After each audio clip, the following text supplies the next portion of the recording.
Hello, everyone. We are live, and welcome back to HockeyBuzzcast, and what is a big week and a big night coming up tonight. 13 games. But before we get to that, Russ, what's going on? Yeah, so interesting Twitter conversation happened.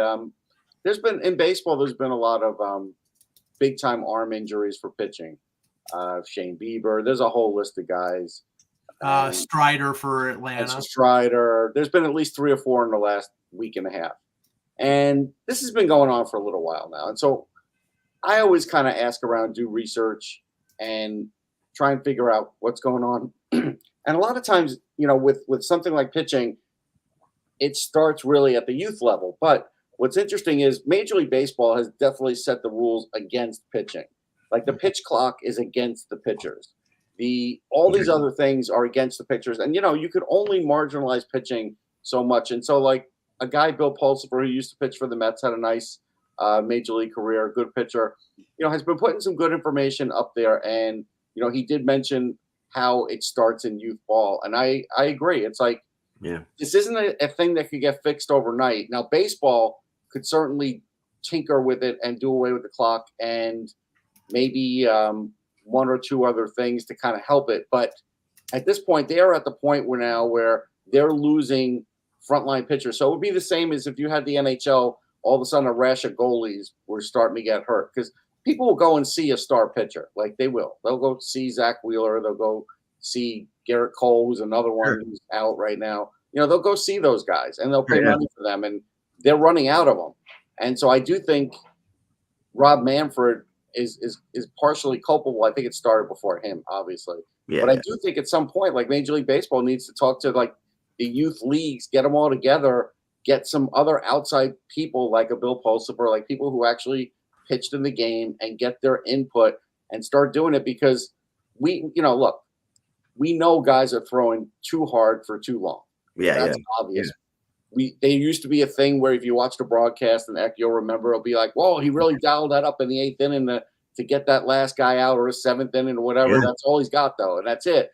They don't save it anymore. They're doing it every pitch, and that's been the start of this, and it's a whole thing. Like I told people, you would need like 15 minutes to really fully explain it. But if you go on my timeline, I think Bill Pulsifer did a pretty good job.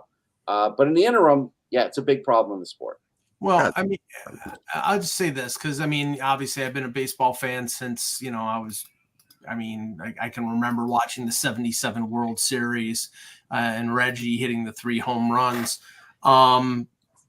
Pitching is completely alien to what it was back then. I mean, you had guys who were pitching 280 to 300 innings. Nolan Ryan struck out 300 guys, and then they would normally pitch 9 innings.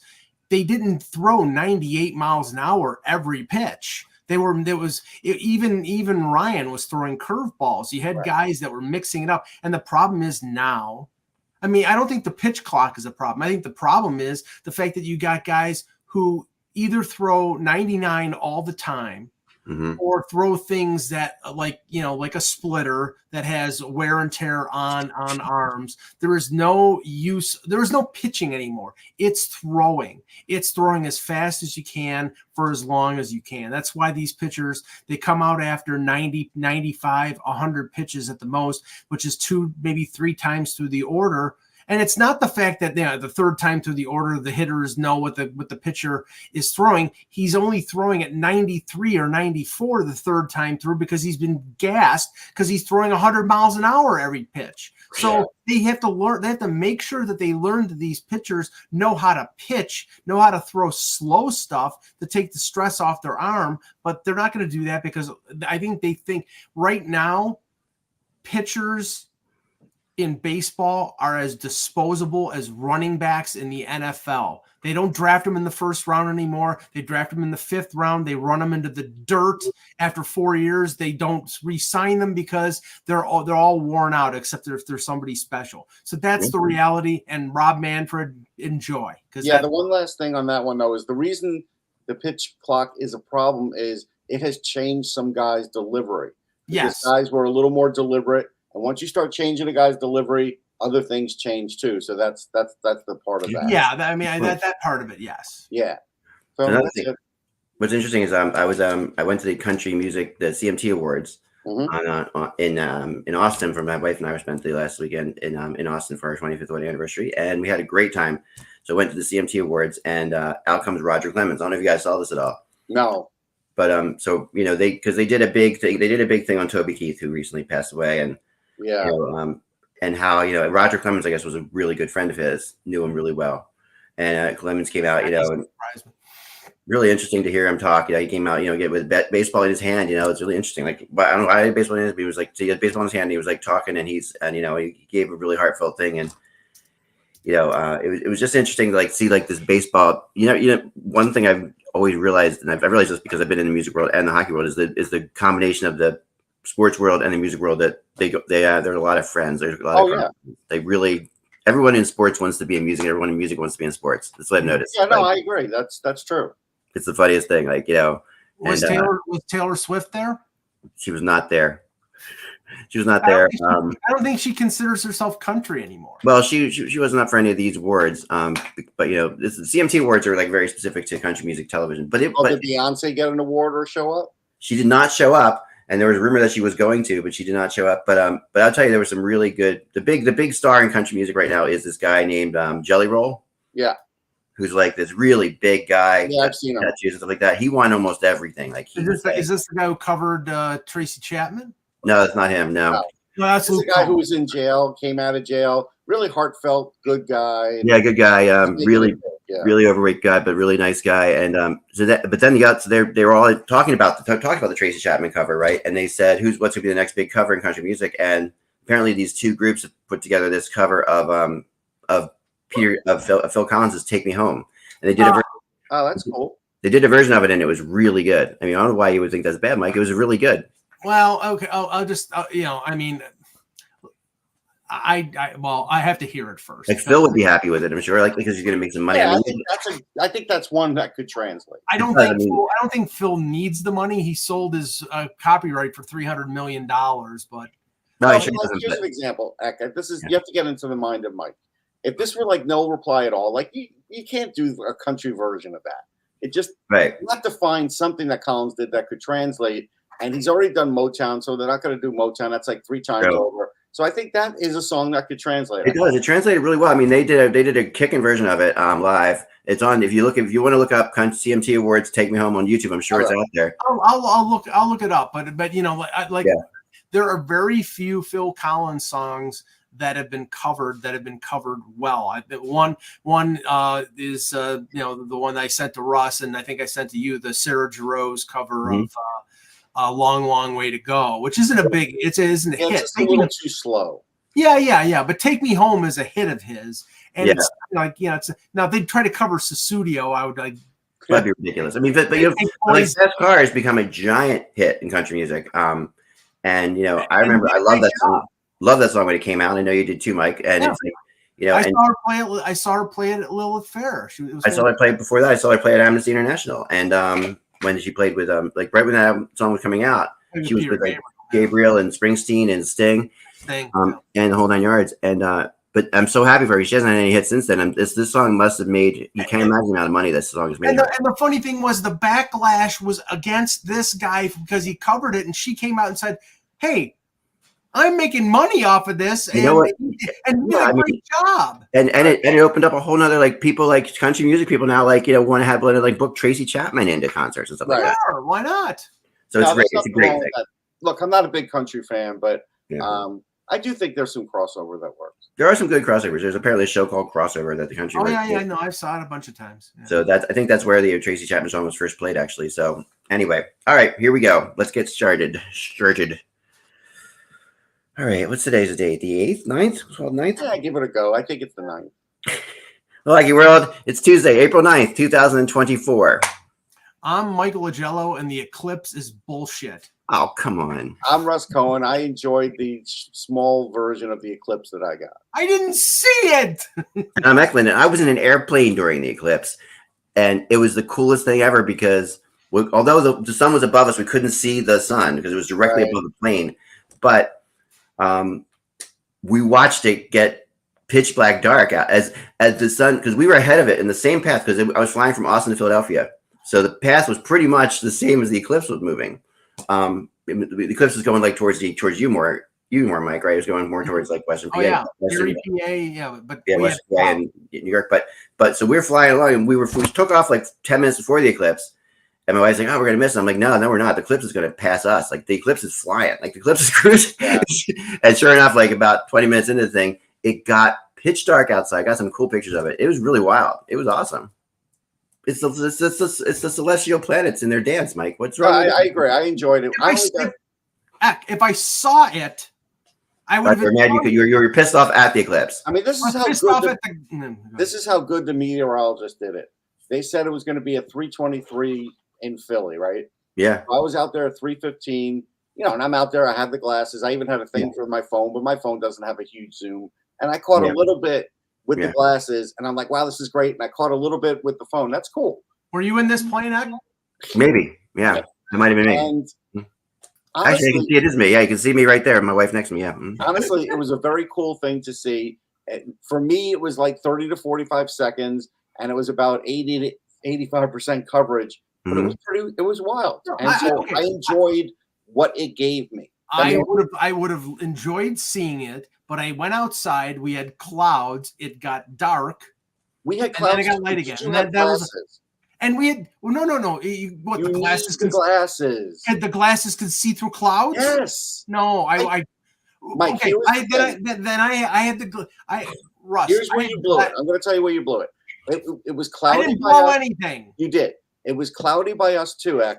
But if you looked up with the glasses, you could see the clouds moving, and the second the clouds moved, you could see what you could see. Then the clouds went away, and that happened to Mike had bigger clouds. So Mike's cloud. Yeah, but what are you talking about? No, you didn't look with the glasses. I did, and all I saw was effing clouds. You couldn't see anything. All right, for those of you keeping track, the show's starting at what time? I'm just kidding. All right, let's get into Hockey Buzz. And we are in the midst of the race. And Russ Cohen, you were on XM about an hour and a half ago, maybe. Yeah. 2 hours ago. Yeah. Saying something that I thought I would never hear you say. That the Philadelphia Flyers are done. That they're dead. The Flyers are dead. They are. They're dead. Go ahead. Tell me why. They've been dead man walking for 5-6 games. It's just because they're out of gas. It's not because they're not trying. These guys are trying. But, again, you did load manage some players, so you don't have Couturier at the end. That's one. Atkinson's, you used them up. Whatever Cam Atkinson had was already used up. And then you've got other players that they had so much going on. Like Konechny is so frustrated at this point. Yeah. He's not a guy that can carry a team alone. Right. So when you start looking at the team and you start looking at the talent, you know that they play over their heads. And my whole point was, and I said this on the Lockdown Flyers show today, you could only add so much around the edges. And they're trying to do it now with bigger players. They're bringing them in at the end of the season here. And, these are bottom 6, fourth line guys so far. And the point is, if you want these top 6 guys, you have to either draft them or pay way too much for them in free agency. It's one or the other. Now, Drysdale they did get, but they got it at a huge cost. So that's one. And they're going to have to pay him in another year. So it's not like he's paid up for the next 3-4 years. And so when you look at teams, name the top 3 guys on most teams. Most of them are drafted, like McKinnon, Rantanen, McCarr, McDavid. You could start looking at those teams, and that's a pretty normal thing. And you've got to get 5 or 6 of those guys on a team, besides what you add in free agency and trades and whatever. And they're not close to that. No. What Torts did was great, but what he didn't do that was great was still putting out Johnson and Stahl even last game. It's like enough chasing this. If it's going to happen, it's going to happen. But you got to give these younger guys the ball and let them do it, because you have with Adard and Yinning, you have a pairing that played together in the minors. When they played together, they had mostly good games. Then they didn't have a good game against Columbus because they broke it up for a game. And now, they broke it up again for a game. And it's like, no, you needed to lead them for the rest of the season. And they, and Torts can't do it. He just won't do it. Yeah, he can't do it. Russ has seen them play, 30 times in Philadelphia, and I've only seen them play twice. And the team that I saw early in the season, this was a game where they won. I think it was like 4-1 or 4-2, where Hathaway, broke Dylan Cousins' nose. It was a really, a really good performance. This time around, okay, they had 24 shots on goal, and they were buzzing around the Buffalo net, could not get a goal until Kate scored in the second period. So they worked their ass off to get one goal, and then Don Granato scolded his team in in a regular timeout after the goal, and Buffalo scored 2 goals on the next 7 shots, and the game was over with. They're spent. I think the Fedotov move in terms of putting him into the game was an act of desperation, and he didn't look ready. Well, it turned out that he was very nervous. He's nervous. That's normal. Like we would all think that. Yeah, nervous. But I mean, there were a couple of times he stopped the shot not because he made a save, but because it hit him, and that's not a way a goaltender in the NHL. That was a wrong team to put him up against because Buffalo's fast. I would have kept him up against. I would put him up against Columbus. Right, sure. That's what we all were saying. Yeah, Buffalo's they're a scoring team. Like they are. Not this year. They're not. I mean, they have players that could score. Yes, they do. So I'm going to remind you of something, Russ. I'm going to take you back to the year 2009, 2010. Okay. I'm not going to remind you of the last game of the season, which I know we all enjoyed very well. I wrote about it. I know. I'm going to take you back to the games that led up to that game. Okay. And what the Flyers were doing in 2009 and 10 at the end of March and early April. Because you remember, this is all right. This is the team that we all remember that the Flyers make the playoffs on a shootout against the Rangers in the last game of the season. Mm-hmm. But going into that game, okay, March 14th, they lose to the Rangers 3-1. March 16th, they lose to the Predators 4-3. They beat Dallas 3-2 on March 18th. Then on March 20th and 21st, they lose a back-to-back home and away to Atlanta.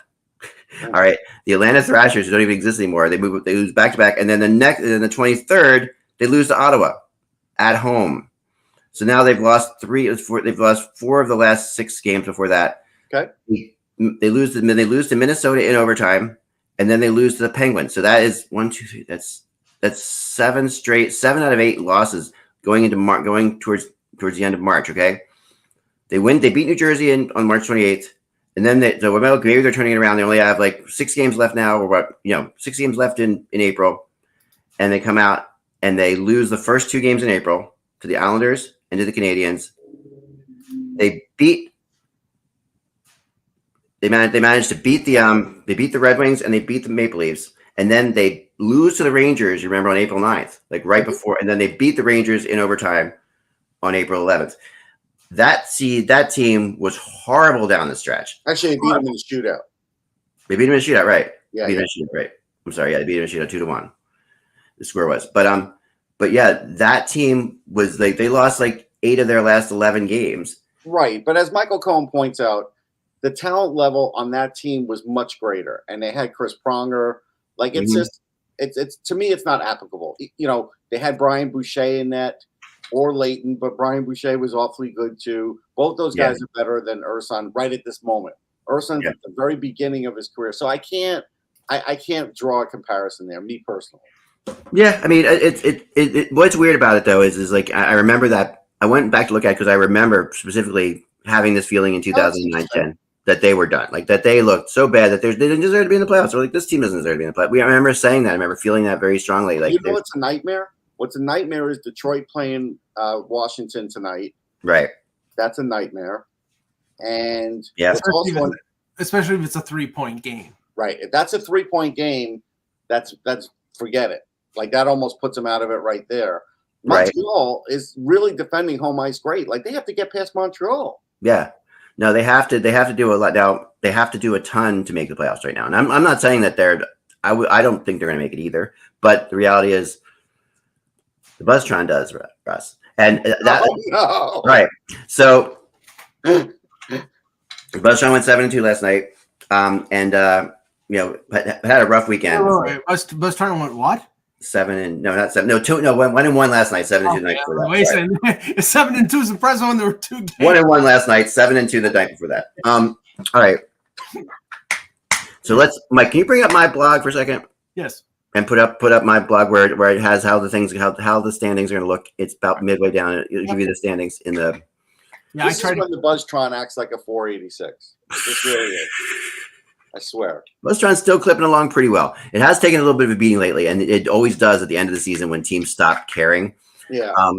So I I did want to talk about that too, because you heard me talk. Yeah. The Rangers haven't taken their foot off the gas pedal. No, they haven't. No, and the Flyers have a game against the Rangers in here too. Yeah, and that's all right. So if you look at this, I'm going to try to bring it up. Maybe make it as big as we can here, Mike. But if possible, zoom in or something like that. All right. So this is the that's like you should go below that. Go below that in the blog. Oh yeah, this is like the eye test from way. Go below that in the blog. Keep going down because I actually put it out. There it is. Okay, right before it says there. That's how the Islanders starts with the projected East. Yep. Wild card race. Okay, so yes, get close because you can't see this necessarily. But so it has the Islanders taking third with 91 points. I'm going to bring it up on my thing because I can't see it on the screen. We're all pretty much in agreement that seems realistic. Yeah. I think the Islanders have the best shot. Now the Penguins, they're not going away, but they probably are a wild card or bust. Yeah, it seems the Penguins' schedule is crazy hard, but at the same time, some of those teams just don't care right now. So they got a point against the Leafs, an important one, a very important point against the Leafs, and they were the better team. Mike, don't you think it last night? Yeah, because Toronto has nothing to play for. Right, that's what I'm saying. So I think that definitely plays into it. But Mike did point out that Michael Bunting was an important pickup for the Penguins, and he really has been. Well, please, it's like I mean. Again, I said it on X or Twitter yesterday. Yeah, Michael Bunting sucks, right? I mean, the guy was a good player. Now, obviously, they weren't going to sign him, after Dubas was let go because I think Dubas was the reason he was there. And he was not. I mean, they said, well, it didn't work in Carolina. Well, I mean, Dubas recognizes the type. He is the type of player that plays well with talent. He's a good complementary player. He's also a pain in the ass, and he almost got into it with Max Domi yesterday. He's a spark plug. Now, yes, he dives. So what? Nazem Kadri dives. Everybody loves that guy. I still don't give Dubas credit because I still think he should have figured out a way to keep Gensel. Like to me, that's like the end of the day. You can't. There was no way. There had to be a way. Trade him. They tried to get him locked up on an extension. Yeah. He didn't want to sign. At that point, you had no choice.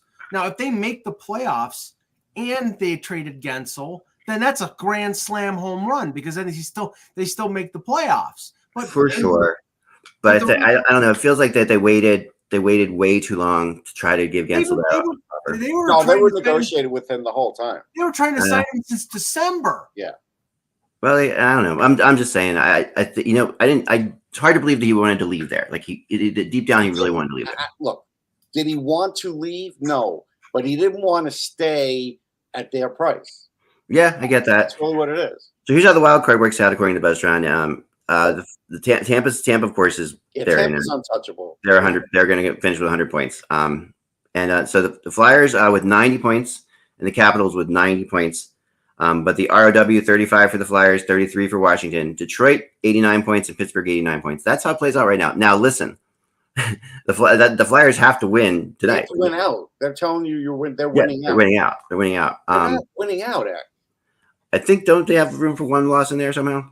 Well, 9 points. Yeah, I guess so. Well, so they've got an overtime loss to the Rangers. I think in there. Oh, overtime loss, but it's 4 games. That's 8 points. How do they get 9? Maybe I'm wrong. Here, 1 second. Is it 4 games? I think the BuzzTron's a cheat. The BuzzTron's like that. Remember that game Merlin back in the? No, the BuzzTron's a cheat. Is the BuzzTron wrong? I'll figure it out. Anyway, BuzzTron is always wrong. Wait a second. Points to get. I'm 99.9. How many games do they have left? 4 games? Yeah, I think so. Wait, is that right? It's weird. No one's picked this up before. As if you're picking this up. Hold on. Pretty embarrassing. Ross is a mathematical genius. No, I'm not. All right, let's see. If it's the case, I got Rangers, Devils. Come on, computer. Yeah, 4. Canadians, Rangers, Devils, Capitals. That's it. How many points do they have now? 8 points. That's it. That's all they can get. Okay, so they're winning out. They are winning out. Yep. Sorry. Yeah, they're winning out. They're not winning out. I would bet the BuzzTron. Listen. The BuzzTron will have to say that I'm greater than the BuzzTron if you want to make this bet. I do not think that. I said I already went on record and said I don't think they're going to make the playoffs. Okay, so I don't think they're going to win out. Wait. The Rustron. If they win out, they've got a serious shot. That's what the Rustron 3000. If they win out, they have a serious shot. That's what we're gonna say because they are beating Washington along the way there too. So sure, but they have to get past the Rangers too. They have to get past the Rangers, who will literally have everything locked up. So they'll have Shesterkin or Quick in net. Yeah, no, that's true. That's true. And that game is where is it, in Philly or not sure anyway. No, that's in New York. In New York, okay. Washington, and that's it. The Washington game's the only one left in Philly, I believe. I think it is the only game left in Philly, yeah. So, which I think is actually to their advantage right now because it hasn't been lately. They just lost 6-2 to Columbus. I know. Listen, I'm not. I went on the record personally saying I don't think the Flyers are making the playoffs at this point. But yeah, I'm just telling you what this is saying. So tonight, it has the Capitals beating Detroit in regulation. That's another big one. So that's like, to me, if I was going to pick that game, I would lean towards Detroit because I think they're playing better than the Caps are right now. Yeah, except I saw something that made me think otherwise. But that you're counting it in regulation, and I felt something else. Let's just say this. I mean, this race is disgraceful because it's not a race of like somebody. I mean, other than Pittsburgh, who I think I saw they were 6-0-3 in the last 9. 6-0-1-3. Yeah. 6-1-3. Everybody's like got their feet in cement. Washington has stopped winning. Detroit, they won one game against Buffalo, but then they lose. Previously to that, Buffalo has been terrible. New Jersey is done. The Islanders have been okay, but I still think they're going to collapse. They're riding a 34-year-old Varlamov because they dug. We had Stefan Rosner on off the post on Sunday. They wore Sorokin into the ground. Yeah, and that's the funny thing. Look at Pittsburgh, Nedeljkovic, backup goalie. Alex Lyon, backup goalie for Detroit. You got the back Charlie Lindgren, backup goalie in Washington. All the backup goalies are the ones that are carrying the water right now because the starters either were failures like Kemper or Sam Ersson. You know what it is? Washington's played 11 overtime games. They just played that one recently. Yeah. I think this game's going to overtime. I do. If it does go to overtime, then all that has to happen here for the Flyers to get knocked out is for Detroit to get an extra point in there somewhere, because Detroit would have the ROW on the Flyers. Right. So, and then right now you were looking at 2 teams at 90 and 2 teams at 89, and projected at Philly and Washington at 90, Detroit and Pittsburgh at 89. So that's all that has to happen. So it's really tight. I mean, basically the reality of it is it's well, and you have to say Pittsburgh also has the same, let's see, what are they?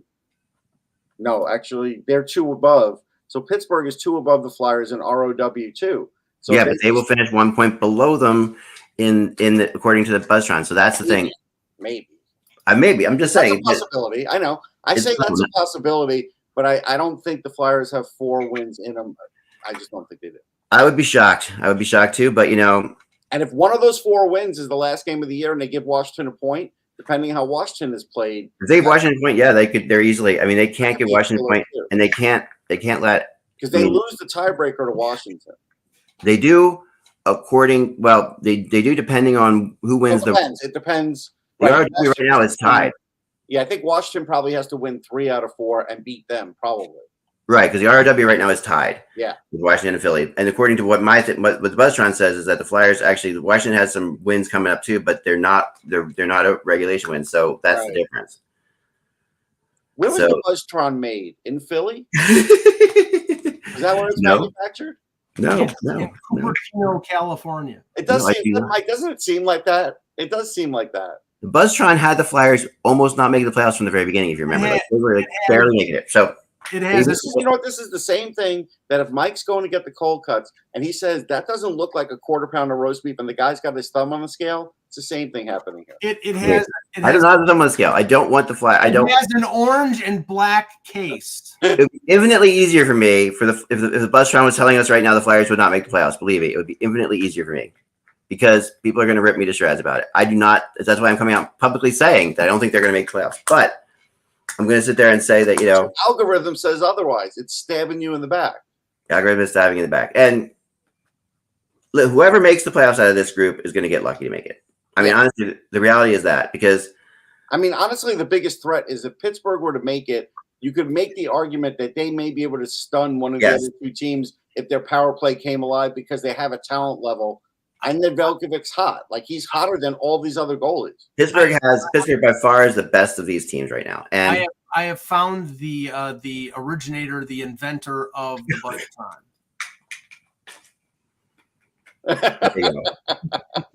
Yeah, we fired him. He doesn't know. He can't even type.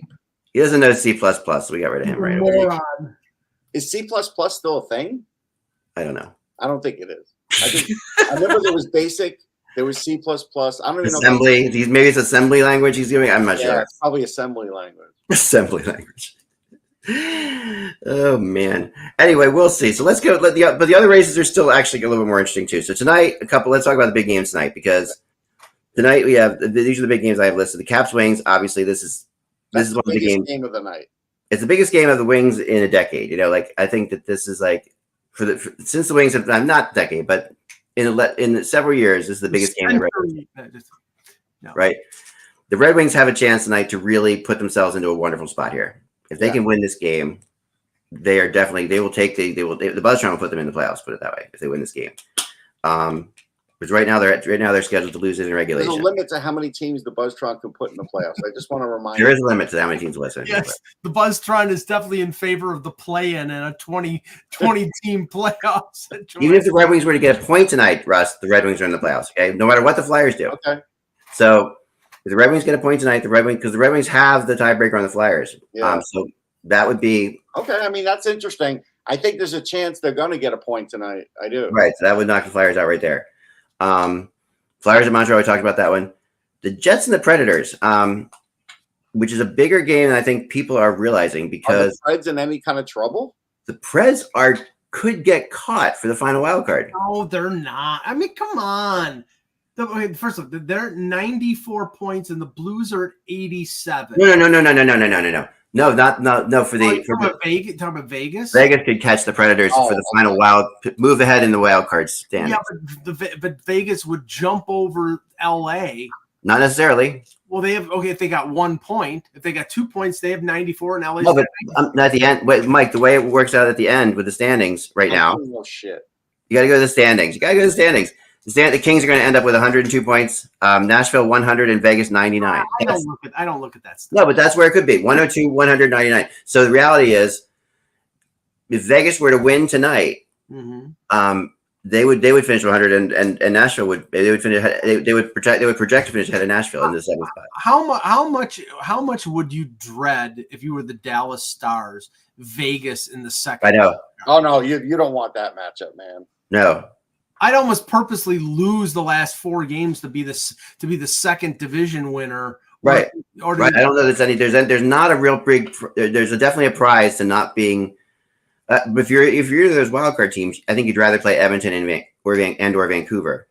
Well, in the West, it's Vegas. In the East, it's Tampa. Nobody Tampa. You don't want to face Tampa. You don't want to face Tampa. Vasilevsky's playing better. They got Duclair and Dumba on the bargain basement bin. But who would Vegas rather play? Dallas, Edmonton, or Vancouver? Edmonton. Or Vancouver, I think. Either one of those two teams. Or Vancouver, because they haven't been in the playoffs in a few years. But they know they can beat Edmonton. And McDavid just got hurt yesterday or 2 days ago. And he may not play the next couple of games. They're worried about whatever injury it is. They're saying it's not major, but it's a bang. They're going to sit him out. They might want to sit him out, and they might not want to catch Vancouver, Mike. That's the reality. Like they might sit back and say, okay, we'll take LA. You know, well, they're not going to catch Vancouver. Well, they have 2 games in hand, but they're 5 points behind. I mean, they're not catching Vancouver. they are according to this. I'm talking about reality. We'll see. All right, one's so your reality, one's an algorithm's reality. I'm not sure if either is reality. Well, okay, I wrote about this in my blog today, and I think it's applicable because Toronto won last night. They had 2 games in hand on Florida. They're 3 points behind the Panthers. That also could be a problem. They still have a game in hand. But my question is, what does home ice mean? What does it matter? A lot. Well, no, it doesn't, because actually for the Leafs, I think it's better for them to be on the road. Right, because last year they had home ice advantage against the Panthers. Right. They lost all 3 games at Scotiabank Arena. They face the most pressure in the league right now as a home team because of all the failures. Even though they got past the first round, they still would have the most pressure on them. It's not a bad point. But Panthers wise, I think home ice matters to them. It does. No, I think it does. And I said, but if they're playing Toronto, maybe it does.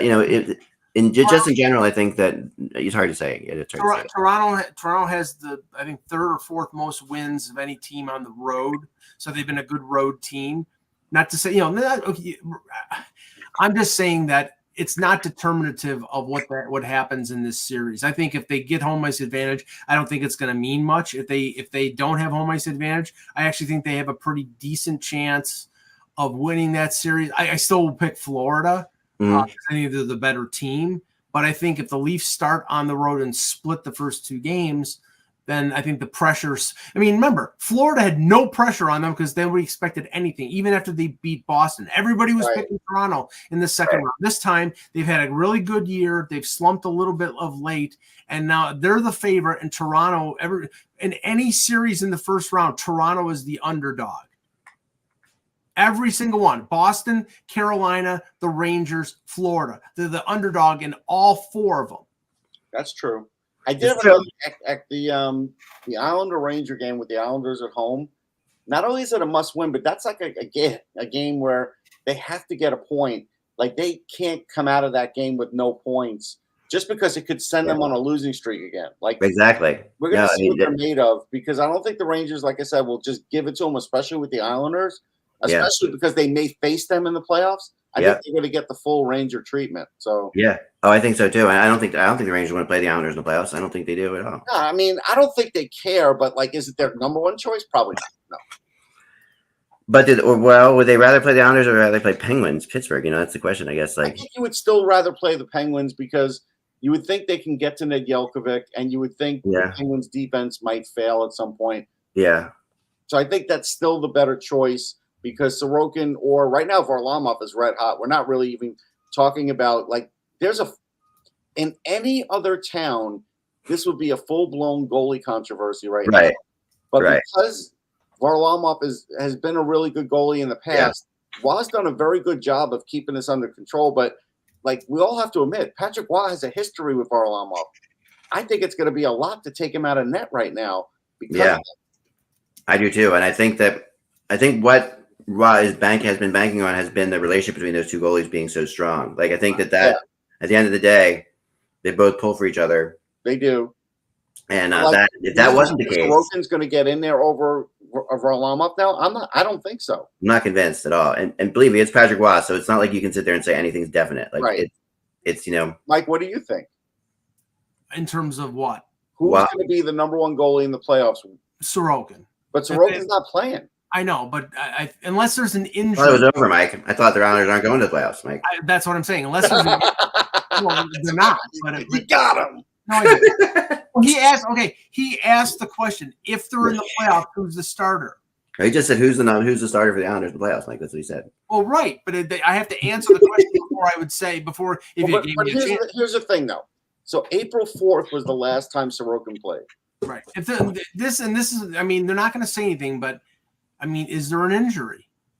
Maybe that's a possibility. Maybe it's not a major injury because they'd put him on the injured list. But if there's an injury, I mean, he's been the backup.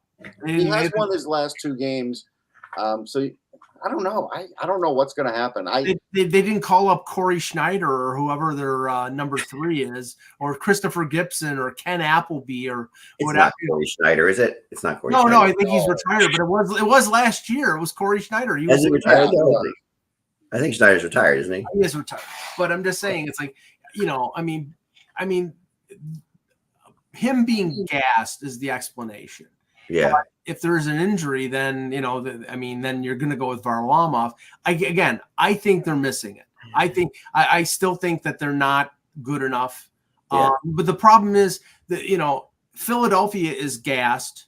Yeah. I mean, if I follow to the natural conclusion, then the two teams are Washington third place in the Metro, and Detroit gets the wild card. That's probably the scenario that I'm betting on if the Islanders miss and if Philadelphia misses. Yeah. A lot of the season that Varlamov's going tonight. Varlamov's going tonight. Yeah. And wouldn't you think? I'm just saying this out loud. As important as this game is against the New York Rangers, knowing that they're going to face the New York Rangers possibly in the playoffs if they make it, would you want Sorokin in there if he was your number 1? Yeah. But I think right now that this is telling me that he's no longer the number 1, but Mike could be right. He still could be the starter, but right now I don't think there is a number 1. I think this is the Russian Alex Lyon scenario. Yeah. Varlamov is hot, he's winning, and they need every point they can get. So they're going to stick with him. And maybe if they make the playoffs, which I still don't think they will, then he would possibly get the start to start the playoffs because he's hot. And like Alex Lyon, I think he played the first 2 games games against Boston in the first round, and then they went to Bobrovsky. Maybe I think he played the first 3 games. I think they were down 2. I think they were down 2-1 or 3-1. We're down 2-1, but I think he won one of the games actually. Yeah, no, but here's a surprising fact, and I think this is something where I think we all kind of took our eye off Varlamov when he wasn't a true 1A anymore. So he's got 41 career shutouts. He is one past John Van Beesbrook for 45th on the all-time NHL shutouts list. No. I wouldn't have thought that. No, I wouldn't have thought that.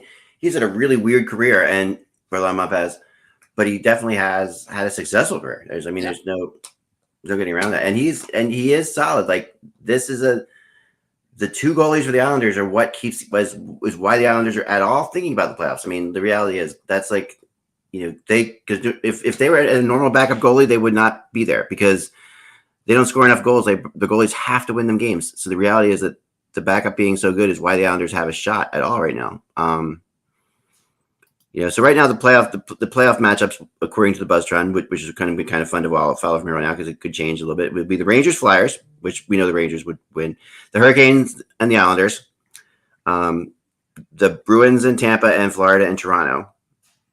Okay. And in the West would be Dallas and Vegas, Colorado and Winnipeg, Edmonton and Nashville, and Vancouver and LA. All right. Here's a quote yesterday. Stefan Rosner, like Mike spoke about him earlier, got this from Patrick Waugh. It's hard to go against Varley right now. He's been playing so well. He's been in the zone. He was phenomenal against Nashville the last game, so it's hard to go against him. Yeah. So basically, conceivably, if he just plays well the rest of the year, he's the starter for game 1, like Mike said, for sure. Yeah. I mean, this is it's a mini Hamburglar. Yeah. Nobody saw this coming, though. I certainly didn't. No, it is better for the Islanders though, as an underdog, to do that. Like in some ways, like to go in there and say that because they're going to lose. They're not going to win the series anyway against the Rangers.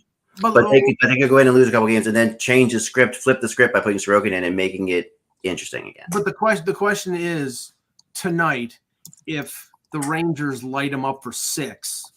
Do they go back to Sorokin? They will go back to Sorokin. Right. Oh yeah, they're going to stay with him until he gets. If they don't, then I would worry about that there's an injury. Right. That's fair to say. Yeah. Yeah, and then a lot of people think there is a small injury of some kind. A lot of people. Now, can we talk? And it has nothing to do with the playoffs. Go ahead. It has nothing to do with the playoffs because the Arizona Coyotes never will make the playoffs, but. The Arizona Coyotes shouldn't be in existence. And based on what has come out over the last 24 hours. First, this auction, it sounds like, the auction, they're pointing all the things toward that, and it's in late June, which of course is too late if they lose the auction, that they can move the team this year. Mm-hmm. If they win the auction, the talk is it's going to take them at least 3 years to build the building. So they'll be in mullet for 3 years. And then the mayor of Scottsdale comes out yesterday in an open letter and says, we're not going to provide any infrastructure to this. Can you please, for the love of God, just move that friggin' team out of there? It's a cluster. Yeah, here's my question, Nick. So are the Coyotes going to go through with making the land sale just so they own the land? Yeah, right. And then push that off to the next owner who maybe, the mayor likes and they have a chance at building in that area, or then leaves and they sell the land? Like, it's just a good question, because if they do have the land, they have a lot more value suddenly. Correct. Right, but here's the scenario. Interesting. Here's the scenario that I could see playing out. They win the auction. They get the land. They say, we're going to build a building in 3 years. But the NHL say, great, you get the expansion franchise in 3 years. But we're not going to sit around and have 3,500 to 4,000 people at Mullet Arena for 3 years. Right. That's costing the league hockey-related revenue, when we got a guy on Twitter, the owner of the Utah Jazz, asking, hey, what kind of names do you think would be good for a new franchise? So how about they move the franchise to Salt Lake City, and then in 3 years, when the NHL is ready to expand, they expand to Arizona when they have a building in place. Here's the one thing. Some people have been breaking it down, act like it's not a real auction. Like, it's not like an eBay auction. Like, basically, they're going to walk in. It's not like an eBay auction, no. That's the only auction regular people know, right? So, damn it, I missed out on that Genesis poster. No, but I'm just saying, they're going to walk in with a check for $15 million, right? And unless somebody has a check for 16, the auction's over. Right. It's not. It's a silent auction, and it's a real estate auction. It is not. There is no like. It's not a meat lottery. There is of course like, it's not like something like you can go online and say, my bid's $20, I will go up to $40. Right. I still think they're going to buy the land just because it'll up the worth of the franchise. Yeah. And then leave it up to that next group to do whatever they're going to do. Because that next group, the mayor might say, well, I'm open to listening because you have some experienced people. I used to say Alex Morello is not experienced enough for him to put in any money. I bid $20.01. Sold. There you go. But you know what I mean? That's what he's saying. He's saying Alex Morello is not experienced enough to get this job done, so I'm not kicking in any funds. That's what he's basically saying. I mean, there's an interesting scenario here where if they get the land at all because they are the hockey team, it becomes that also becomes like a little bit. That was the other thing, right? What didn't the mayor say something like it was a hockey arena dressed up as something else? Like, didn't he? Yeah, well, dressed up as a real estate, right? And that, again, that's the Lighthouse Project Act. These places don't want that anymore. Like, they don't, if they don't value hockey, they don't want it as part of a deal. Right. You're absolutely right. Yeah, it feels like, the Salt Lake City Latter-day Saints are going to be in the NHL before you know it. Jeez. Yeah. The Utah Mormons. The LDS. Look, I'll tell you how we're going to know. We're going to know at the draft, because we're going to see what the Coyotes prospects are dressed up in. That's when we're going to know. I'm pretty sure the draft is the 28th and the 29th. I think that's those are the days. If they're dressed in really nice suits, they're Mormons. The auction's on the 27th. Yeah. I know. So, Gary Bettman is going to have his annual media availability. And if the auction doesn't pass, Larry Brooks or someone like that is going to ask him, so Gary, are you going to move the friggin' franchise now? Yeah, what's going to happen. It's going to be the same thing with that Kevin Durant Seattle rookie card. It's going to be the same thing. They're going to have Coyotes jerseys on, and in 3-4 days, it's going to be a different franchise. Like, it's right. I mean, can you run a hockey team without having alcohol sponsors? I mean, that's the other question. Well, I mean, they don't serve any alcohol in any arena there. I don't know, but I mean, Mormons don't drink at I know all. they don't, but I thought they loosened it up. I gotta look. Like, Yeah, did the Utah Jazz serve alcohol? I don't know anything about them. Maybe So they do beer and wine. That's what I'm thinking. I'm typing in Utah Jazz beer sales. yeah. Does the Utah Jazz sell beer? Can be purchased by guests who are at least 21. So yeah, so Okay, so they sell it like anything else, but Right. but definitely you're not talking about like a bigger. You're talking about a smaller market for sure, though. I mean, Yeah. Mormons are very serious about it. I know a couple. Mormons are great. I love every Mormon I know is a super nice guy. But I have nothing against Mormons. So when I say that, I say it with like all like You can respect. get draft beer up to 5% alcohol by volume, and that's it. Like that's the limit. That's the lit for them. okay. All right, so there's a limit. Yeah. So there you go. No craft beers. No, you can have IPAs, but no IPA above 5. Right. Well, craft beers are usually like high alcohol.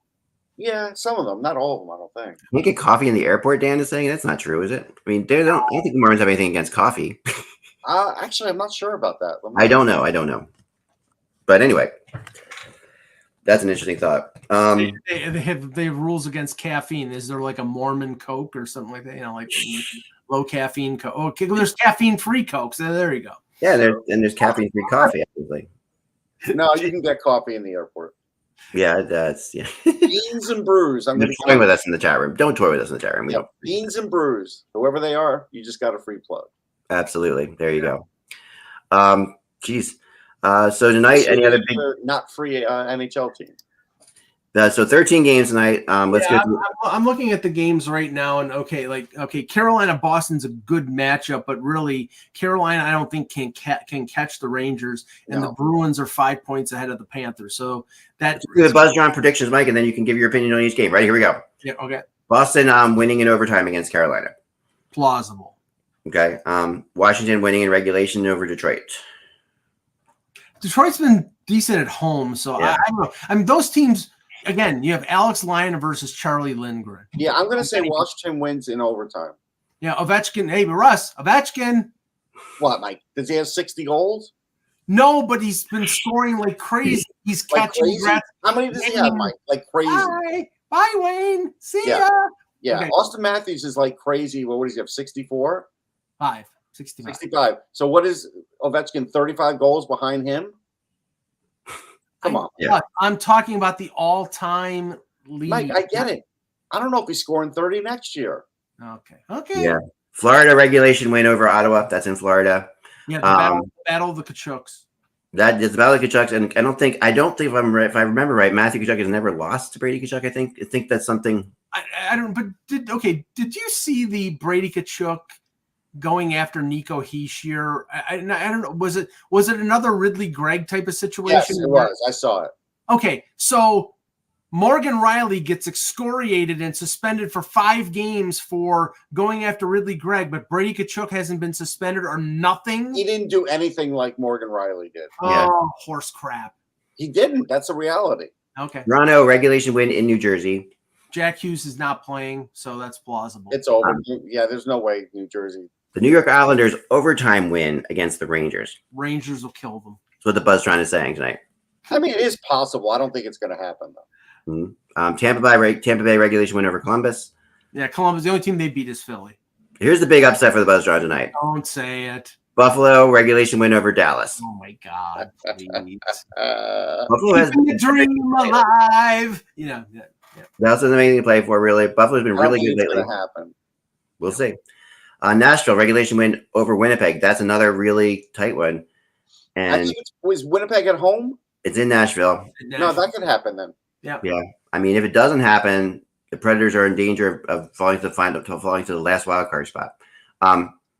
Colorado regulation win over Minnesota in Colorado. Colorado dodged a big bullet. Rantanen got hurt in the last game, but it's supposedly like a mild concussion and nothing that'll keep him out of the play. It didn't look good when he got hurt, so that's lucky for Colorado. That's very lucky. The LA Kings a regulation win in Anaheim. Yeah, I can see that. Arizona a regulation win in Seattle. Nobody cares. No, that's the end of the game. Actually, it's not true. Teams do care now because they're going. Lottery. So we have to start doing the draft lottery at some point. And then finally, San Jose winning in overtime at home against Calgary. So that's an interesting one. Maybe Randy will cry if that happens. Yes, sorry, Randy. That's weird. But those are your 13 games tonight. Wasn't William Eklund's mother in the crowd and she cried because he scored a hat trick?